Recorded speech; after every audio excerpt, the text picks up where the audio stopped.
রাধে রাধে বন্ধুরা, আশা করি সকলেই ভালো আছেন। আজ একটা নতুন রেসিপি নিয়ে আমি চলে এসেছি।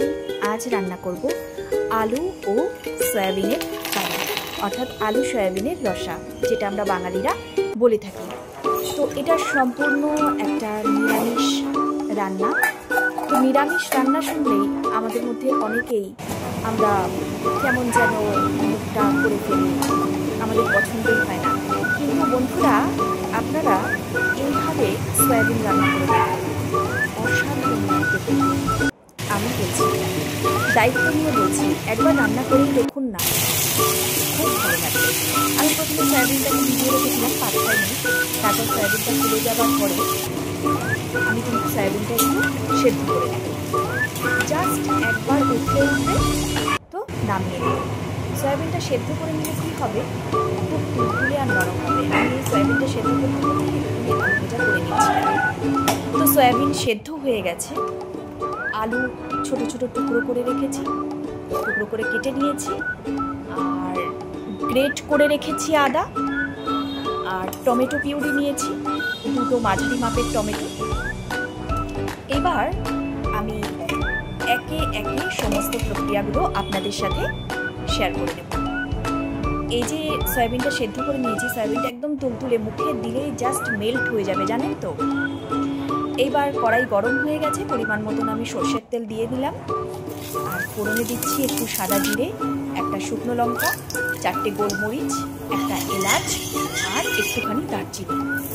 এইবার আমি টুকরো করে রাখা আলুগুলো ভেজে নেব। এই আলুগুলো একটু ভালো করে ভেজে নিতে হবে, একটু নুন আর হলুদ দিয়ে বেশ ব্রাউনি হয়ে আসবে, এরকমভাবে ভেজে নিতে হবে মিডিয়াম ফ্লেমে। আমি একটু ঢাকা দিয়ে 5 মিনিট ভেজে নেব। তো 5 মিনিট রাখার পরে আমার আলুটা মোটামুটি ভাজা হয়ে গেছে, দেখতেই পাচ্ছেন আপনারা। এইবার আমি টমেটো পিউরিটা দিয়ে দিলাম, গ্রেট করে রাখা আদাটাও দিয়ে দিচ্ছি। একটু ভালো করে নাড়াচাড়া করে নিয়ে তারপরে একে একে সমস্ত কমন মশলা যেগুলো সেগুলো কিন্তু অ্যাড করব। এবার লবণ দিয়ে দিলাম পরিমাণ মতন, হলুদ দিয়ে দিলাম, এবার সাদা জিরে গুঁড়ো দিয়ে দিলাম, এবার পরিমাণ মতো শুকনো লঙ্কার গুঁড়ো আর হিং দিয়ে দিলাম। এটা হচ্ছে আসল ট্রিক। অবশ্যই কিন্তু বন্ধুরা আপনারা হিং রান্নাতে ব্যবহার করবেন, তাহলে কিন্তু এই সয়াবিনের আসল যে স্বাদ, সেই অনবদ্য স্বাদটা কিন্তু আদা আর হিং কিন্তু পরিমাণ মতন দিতে হবে, আর অবশ্যই ব্যবহার করবেন। তাই এই যে সয়াবিনটা সেদ্ধ করে রেখেছিলাম, জলটা ঝরিয়ে রেখেছি, এবার এই সয়াবিনটা দিয়ে ভালো করে কষিয়ে নিতে হবে। যতক্ষণ পর্যন্ত না মশলা থেকে তেল সেপারেট হয়ে যাচ্ছে, অর্থাৎ আলাদা হয়ে যাচ্ছে, ততক্ষণ পর্যন্ত আমাদের কিন্তু ভালো করে কষিয়ে নিতে হবে। আর রান্নার প্রথম এবং প্রধান শর্ত কিন্তু এই যে ভালো করে কষানোটা। যত ভালো করে কষানো হবে না, আমাদের রান্নাটাও কিন্তু সবথেকে বড় কথা, আমরা জানি যে রান্না কিন্তু একটা শিল্প। সেই শিল্পটাকে যদি আমরা সুন্দর করতে চাই না, তার মধ্যে আমাদের ভালোবাসা, স্নেহ, আন্তরিকতা সবটাই কিন্তু মেশাতে হবে মশলা মেশানোর সাথে সাথে। আমি কিন্তু রান্না করতে করতে কাঁচা লঙ্কা কুচিয়ে দিয়েছিলাম, আপনারা নিশ্চয়ই খেয়াল করেছেন। এইবার কিন্তু পরিমাণ মতো জল দিয়ে দিতে হবে। আমি 1 বাটি জল দিয়েছি, দিয়ে ভালো করে নাড়াচাড়া করে নিচ্ছি। আরও 1/2 বাটি জল অ্যাড করব, 1/2 বাটি জল দিয়ে দিলাম। এইবার ভালো করে নাড়াচাড়া করে জাস্ট একবার ফুটে উঠলো, আর ফুটে ওঠার সাথে সাথেই আমি কিন্তু ঢেকে দিলাম, এবং ঢেকে এটাকে 5-6 মিনিট রান্না করব মিডিয়াম ফ্লেমে। তারপরে একটু ভালো করে নাড়াচাড়া করে নিচ্ছি। এবার দেখে নেব যে আলুটা সেদ্ধ হয়েছে। আলু কিন্তু বন্ধুরা সেদ্ধ হয়ে গেছে।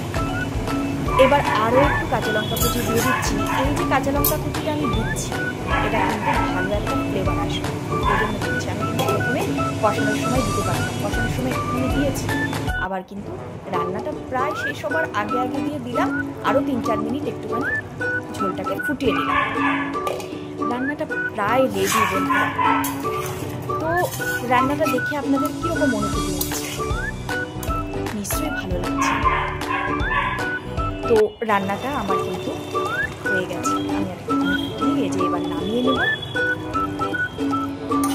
সয়াবিনের কারিটা নিশ্চিত রূপে সবার ভালো লাগবে। আপনারা নিরামিষের দিনগুলোতে রান্না করে দেখুন, অবশ্যই ভীষণ ভালো লাগবে। গরম ভাত কিংবা রুটি কিংবা পরোটা যার সঙ্গেই খান না কেন ভীষণ সুন্দর লাগবে। সয়াবিনে প্রচুর পরিমাণে প্রোটিন আছে।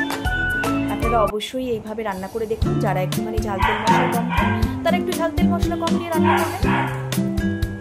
কেমন হয়েছে বন্ধুরা আমাকে কিন্তু অবশ্যই জানাবেন, অবশ্যই জানাবেন।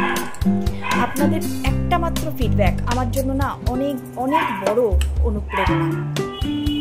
একটা মাত্র লাইক, একটা মাত্র কমেন্ট আমার জন্য অনেকটা বড় অনুপ্রেরণা। জানাবেন কেমন হয়েছে, আর আমার চ্যানেলটা সাবস্ক্রাইব করে নেবেন। রাধে।